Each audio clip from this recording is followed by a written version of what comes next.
नमस्कार। द देसी अड्डा पर आपका स्वागत है। मैं हूं राकेश तिवारी। देखिए, एनडीए में धीरे धीरे सब कुछ ठीक ठाक होते जा रहा है। अब ऐसा ही रहा तो जल्द ही एनडीए अपने सीटों का ऐलान कर सकती है। एनडीए में सीट शेयरिंग का फॉर्मूला सामने आ सकता है और ये पता चल सकता है कि किस दल के कितने उम्मीदवार चुनावी मैदान में उतरेंगे और कौन कौन से सीटों पर कौन कौन सी पार्टी चुनावी मैदान में उतरेगी। देखिए, एनडीए में पिछले लंबे अरसे से कई तरह की बातें हो रही थी। ताजा अपडेट क्या क्या है, उन सभी बातों को मैं आपके सामने रखूंगा। देखिए, चिराग पासवान से जुड़ी हुई खबर है, जनता दल यूनाइटेड और बीजेपी से भी जुड़ी हुई खबर है। खबर उपेंद्र कुशवाहा और जीतन राम मांझी से भी जुड़ी हुई है। तो देखिए, पूरे एनडीए पर सबसे ताजा अपडेट ये है कि चिराग पासवान एनडीए में ही रहेंगे।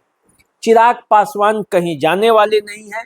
नित्यानंद राय से आज मुलाकात हुई है और उस मुलाकात के बाद चिराग पासवान ने ये फाइनल कर दिया है कि वो हर हाल में एनडीए में रहेंगे और उन्हें उम्मीद है कि पीएम के रहते मुझे मेरे सम्मान के लिए सोचने की जरूरत नहीं है। ये चिराग पासवान का स्टेटमेंट है और इस स्टेटमेंट के बाद अब ये तय हो गया है कि चिराग पासवान एनडीए में बने रहेंगे। सीटों पर सहमति बनानी जरूरी है और वो बातचीत जो है वो अंतिम दौर में है।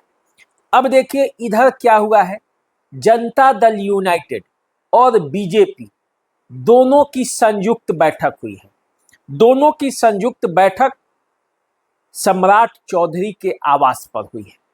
बिहार के डिप्टी सीएम सम्राट चौधरी के आवास पर जो बैठक हुई, उसमें जनता दल यूनाइटेड के तरफ से जो केंद्र में मंत्री हैं ललन सिंह, वो मौजूद थे।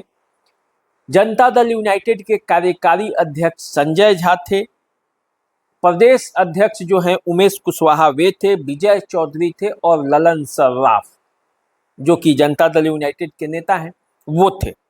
बीजेपी के तरफ से धर्मेंद्र प्रधान मौजूद थे और उनके साथ साथ विनोद तावरे, मंगल पांडे, ऋतुराज सिन्हा भी मौजूद थे। सम्राट चौधरी के आवास पर बैठक थी तो सम्राट चौधरी तो होंगे ही। अब इस बैठक में जनता दल यूनाइटेड ने कुछ बातों को साफ कर दिया है। कल जनता दल यूनाइटेड की बड़ी बैठक हुई थी नीतीश कुमार के आवास पर। मुख्यमंत्री के आवास पर हुई इस बैठक में जनता दल यूनाइटेड ने अपना पूरा रणनीति क्लियर कर लिया और उस रणनीति में ये भी तय हो गया कि वे कितने सीटों पर चुनाव लड़ेगी। देखिए, कहा जा रहा था 102, 103, लेकिन जो फाइनल जो खबर हमारे सूत्र बता रहे हैं उसके हिसाब से जनता दल यूनाइटेड ने बताया है कि वो बिहार के 105 सीटों पर चुनाव लड़ेगी। लगभग 6 विधायकों का टिकट काट दिया गया है। 2 विधायक पहले ही जनता दल यूनाइटेड को छोड़कर आरजेडी में शामिल हो चुके हैं। तो जनता दल यूनाइटेड का ये जो है संक्षिप्त ब्रीफ था। जनता दल यूनाइटेड ने ऑफर भी किया है कि 105 सीटों में से कुछ सीटें ऐसी है जिस पर जेडीयू उम्मीदवार बना सकती है बीजेपी के किसी नेता को। जैसे इसमें सम्राट चौधरी के भाई की बात हो रही है, रोहित चौधरी की, तो वो उम्मीदवार हो सकते हैं तारापुर से जेडीयू के। ये खबर है। एक खबर ये है कि शहनवाज हुसैन जो है वो बीजेपी के उम्मीदवार बन सकते हैं किशनगंज जिले के किसी सीट से। वैसे किशनगंज से भी चर्चा है और कोचा धामन से भी चर्चा है। अब देखिए कौन सा है। अश्वनी चौबे को लेकर भी एक चर्चा है कि अश्वनी चौबे को बीजेपी भागलपुर से लड़ा सकती है। इसके अलावे राम कृपाल यादव के बारे में चर्चा है कि राम कृपाल यादव दानापुर या मनेर, इन 2 विधानसभा क्षेत्रों में से किसी एक से लड़ते हुए दिखाई दे सकते हैं। दानापुर से यदि बीजेपी के एक बड़े नेता चुनावी मैदान में उतर गए तब मनेर की सीट से रामकृपाल यादव चुनावी मैदान में उतरेंगे, भाई वीरेंद्र का मुकाबला करते हुए दिखेंगे। अब देखिए, धर्मेंद्र प्रधान की मौजूदगी में इस जदयू के बैठक से पहले बीजेपी के नेताओं की भी बैठक हुई और उसमें मंगल पांडे, ऋतुराज सिन्हा, ये सब लोग मौजूद थे। उसमें बीजेपी की रणनीति बनाई गई।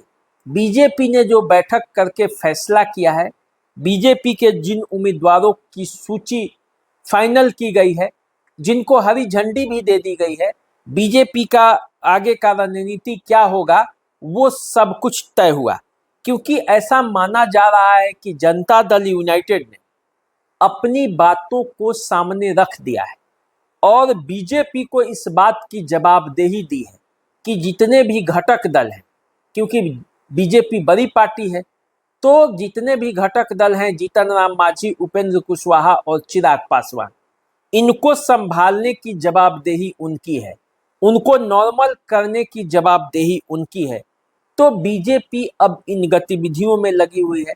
उपेंद्र कुशवाहा और चिराग पासवान और जीतन राम मांझी, इन तीनों को किस तरह से कितने सीटों पर मना लिया जाए, क्योंकि अब लग रहा है कि किसी भी हालत में मन के मुताबिक जो सीटें मांग रहे हैं घटक दल, उन्हें नहीं मिलने वाला है, त्याग करना पड़ेगा।